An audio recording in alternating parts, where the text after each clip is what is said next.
अस्सलाम वालेकुम। काफ़ी दफ़ा स्टूडेंट्स को ये इशू आता है कि हम कोई प्रोडक्ट करने जा रहे हैं तो उसकी competitiveness देखने के लिए हमें ये सर्च वॉल्यूम उसका देखना पड़ता है, हीलियम पे जाके, जंगल स्काउट पे या मर्चेंट वर्ड्स पे। उसका आसान हल क्या है कि जब आप रिसर्च कर रहे होते हैं, देखें एक चीज़ बहुत इंपॉर्टेंट है कि वहीं से प्रोडक्ट को रिजेक्ट करना या उसके ऊपर फर्दर एनालिसिस करना।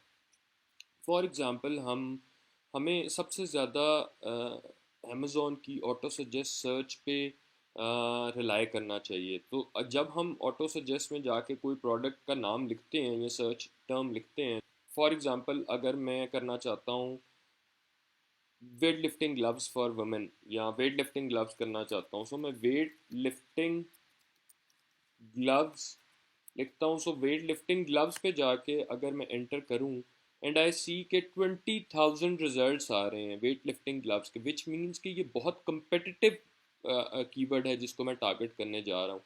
सो मुझे रैंक कराने के लिए गिव अवे ज़्यादा करने पड़ेंगे, बहुत मुश्किल से मैं ऊपर आऊँगा।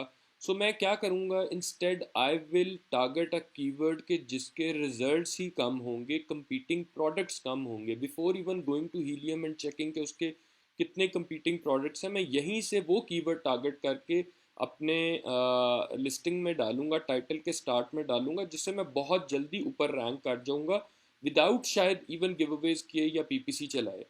तो लिस्टिंग ऑप्टिमाइजेशन बहुत इंपॉर्टेंट है इस केस में। So for example wait lifting gloves लिखा, अब मैं यहाँ पे एक स्पेस दे के देखता हूँ कुछ अगर आता है तो, या एक लेटर लिख के उसको माइनस करता हूँ और देखता हूँ कि और क्या आ रहा है। सो फॉर एग्जांपल मैं वेट लिफ्टिंग ग्लव्स कर रहा हूँ और वेट लिफ्टिंग ग्लव्स पैडेड होंगे, माई ग्लव्स वुड बी पैडेड, के उन पे पैडिंग हुई होगी। सो लेट्स सी के 20,000 रिजल्ट्स आए थे वेट लिफ्टिंग ग्लव्स के, तो पैडेड के कितने आते हैं। सो आप देखें सीधा 20,000 से 4,000, so which means I need to target this keyword. अगर मैं वेट लिफ्टिंग ग्लव्स करने भी जा रहा हूँ, वो बहुत competitive है, डेफिनेटली बहुत competitive है भाई, लेकिन I would start to rank on a keyword जो सबसे कम competitive है, and that would be weight lifting gloves padded. अच्छा, अगर हम इसके अंदर और वो स्पेस दे के देखते हैं और देखते हैं कि ऑटो सजेस्ट अमेजोन का हमें कोई और सजेस्ट कर रहा है, so it is padded weightlifting gloves for men's या women. So for example if we are targeting women, ठीक है, so I would click on this padded weightlifting gloves women. So हमने देखा 4,000 से सीधा 3,000, so definitely I would put padded weightlifting gloves women in the start of my title, ताकि मैं सबसे पहले इस पे रैंक करूं जब अमेजोन का एल्गोरिदम मेरी लिस्टिंग को इंडेक्स कर रहा होगा। सो सबसे पहले वो ये इंडेक्स करे कि जो सबसे कम competitive कीवर्ड है।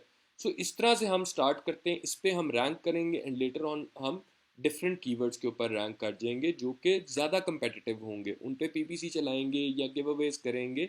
But that is later. एक दफ़ा देखें, आप लोगों को कम रिव्यूज़ के साथ स्टार्ट में जब आप लॉन्च करते हैं तो रिव्यूज़ नहीं है आपके पास, कम रिव्यूज़ के साथ आपने ऊपर आना है, एक मोरल बूस्ट चाहिए होता है। So this is the easiest way कि हम सबसे पहले कीवर्ड ही ऐसा प्रोडक्ट का सेलेक्ट करें और उस पर ऊपर आएँ जिसकी के रिजल्ट्स बहुत कम है। ये बहुत मैटर करता है इन टर्म्स के we need to find the least competitive keywords to come on top.